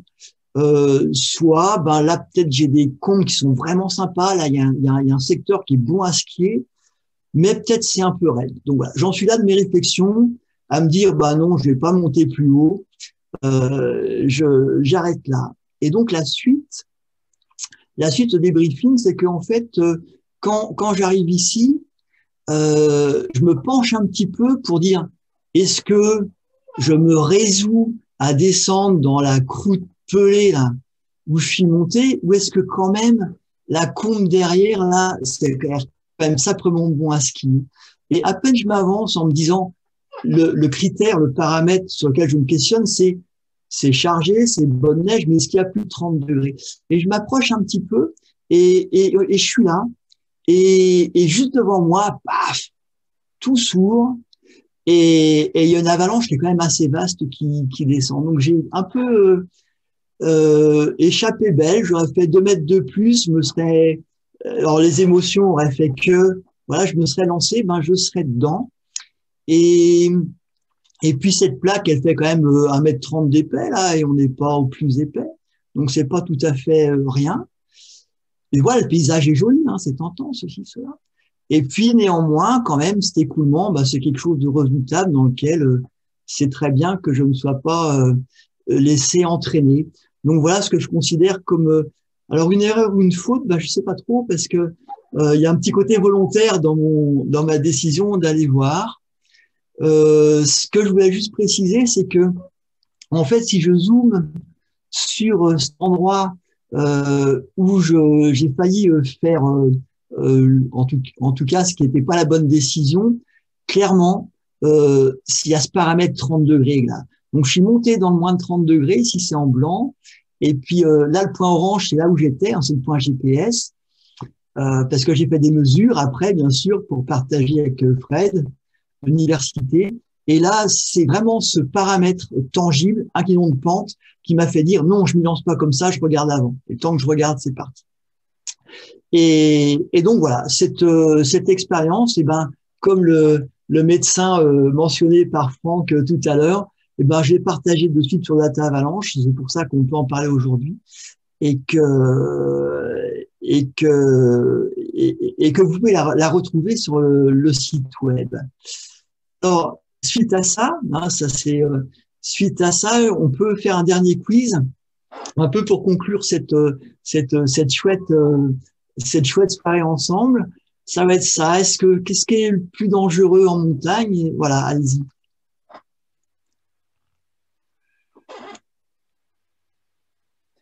Ok, alors nous, on a la chance de voir le résultat. On dit bien le plus dangereux, hein, vraiment voilà. Allez, on laisse répondre. On laisse répondre. Est-ce que c'est les couches fragiles persistantes que tu as détectées? Est-ce que c'est un groupe hétérogène avec 10 niveaux et des attentes différentes? Est-ce que c'est une grosse chute de neige ventée? Ou est-ce que c'est moi? Voilà. Moi, avec toutes mes imperfections. La condition humaine. La condition humaine, voilà. Ok, allez, on a à peu près 80% qui ont voté. Ah, ça continue à augmenter. Allez, je vous montre les résultats. Hop. Ok. Ok. D'accord. Alors, donc voilà, moi, je pense qu'on a peut-être réussi ça ce soir. Alors, c'était peut-être connu d'avance, hein, mais en tout cas, on se conforte là-dedans, c'est que le plus dangereux en montagne, bah, plus que le manque de connaissances, que ce soit sur la technique de la neige ou les facteurs humains, c'est quand même moi qui semble le plus dangereux. Alors là-dessus, avant de conclure complètement, en fait, j'ai vu dans la question, et toi, tu te serais mis dans quel mode de vigilance dans les situations qu'on a vues tout à l'heure? Alors, en fait, pour ce dernier exemple, moi, j'étais carrément en mode juste méfiant avec dans ce dont je viens de parler, hein. Mode méfiant avec pour objectif d'éviter le danger. Et ça, en fait, dans ce type de terrain, j'ai pu le faire parce que, par contre, réduire le risque, je ne pouvais pas. Réduire le risque, je confesse, j'étais tout seul, c'était pas l'option. C'était pas une possibilité. Donc, la seule option, c'était éviter le danger. Est-ce que j'aurais résisté à la pente si c'était pas parti si tôt? Je ne sais pas. Et puis, qu'est-ce qu'on sait? Ah ouais. L'idée, c'est que je vous explique un peu.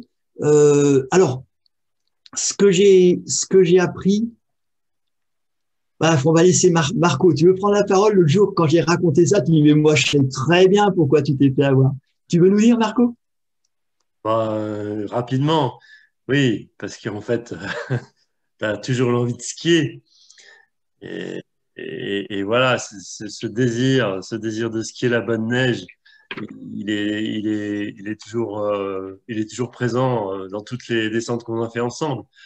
Et ben après, on a mis en place justement dans toutes nos sorties, ben peu de modulation. J'étais là un petit peu pour te dire non, non, là, on n'y va pas. Ok, Marco. Voilà.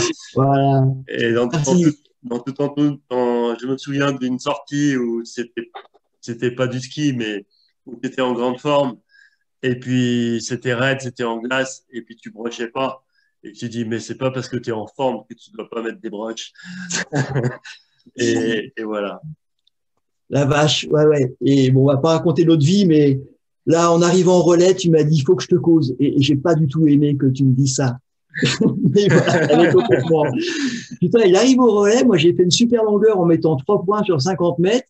Je suis très content. Et Marco, il arrive, il me dit, il faut que je te cause. Bon, ça fait pas plaisir. Mais voilà. Et du coup, ben, merci Marco. Donc, ma conclusion, c'est que si un jour j'ai encore des incidents, des accidents, en fait, je serai probablement le seul responsable et ce qui me menace, moi, c'est effectivement je pense la recherche de la sensation de plaisir, hein, de skier, de monter encore, d'être tellement bien en montagne. Et ce que j'ai compris sur cet incident, c'est que voilà, ça faisait plusieurs fois cette année que je me fais prendre sous le prétexte d'aller voir d'autres avalanches. Alors d'abord, j'ai compris ça, j'ai dit tiens, c'est en voulant aller voir des avalanches, voir des ruptures que je vais me faire prendre. Et puis en extrapolant un petit peu, peut-être que voir des avalanches, c'est aussi une excuse pour le plaisir d'être en montagne. Voilà, comme la plupart d'entre nous, et c'est certainement de ça qu'il faut se méfier. Alors, face à ça, je me demandais, Franck, qu'est-ce qui peut m'aider? Est-ce que la méthode cristal qu'on a mis en place, est-ce que ces paramètres tangibles, ces 6 paramètres tangibles qu'on a proposés, est-ce qu'il faut qu'on continue avec ça? Est-ce que ça peut être une solution? Et je te laisse conclure cette soirée, Franck. C'est gentil. Si oui, si peut quelqu'un descendre un petit peu. Oui, le cristal, c'est un des outils qu'on peut mettre dans les bonnes pratiques sécurité. Donc, je pense que oui, c'est un outil utile qui permet de rester professionnel, puisque vous analysez 6 paramètres, on prend compte des données tangibles, et c'est ce rationnel, ce que c'est peut-être même l'une des premières bonnes pratiques sécurité, je marquais tout à l'heure, le côté professionnel. Donc, on fait ça de manière régulière. Et la checklist, qui est à peu près de la même idée, je veux dire, la checklist, pour un instructeur de pilote privé, il a fait je ne sais pas combien de fois par jour, puisqu'il repasse sans arrêt au niveau du même terrain à chaque décollage, à chaque atterrissage. Il va refaire sa checklist très, très rapidement, mais c'est une manière organisée. Oui, donc la démarche cristal est un outil de bonne pratique sécurité. Et alors, ce qui est intéressant, c'est que je terminerai par cette photo, c'est que Aldrin, donc Apollo 11, c'est un personnage très sympa, il fait partie des 2 qui ont marché sur la Lune on a marché sur la Lune d'Apollo. Il est tellement bien réfléchi sur ça. On parlait de l'émotion tout à l'heure, que peut-être je vais me tromper quand je vais marcher sur la Lune. Et ça, c'est la manche qu'on voit sur l'écran. Il avait fait donc cette checklist sur la manche en disant si je veux pas me planter et pas oublier ce que je dois faire, surtout pour revenir vivant, pour remonter dans le LEM.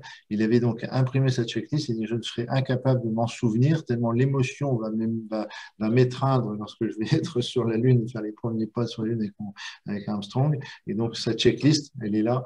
C'est la checklist qu'il avait fait imprimer sur sa manche pour être certain de ne pas se faire envahir par ses émotions et oublier une action clé pour remonter. C'est un petit peu son cristal à lui. Voilà, eh bien, merci beaucoup Franck, merci à tous d'être restés si nombreux. On a passé une bonne soirée, c'était important pour nous, c'était très important pour nous. Merci Sarah d'avoir expliqué avec courage et de nous avoir fait confiance pour partager ton histoire avec nous et expliquer pourquoi on avait à cœur de faire cette soirée sur ce précieux facteur humain et aussi putain de facteur humain. On vous dit à bientôt. On va peut-être recommencer. Allez, bonsoir. Ciao. Ciao. Salut. Salut.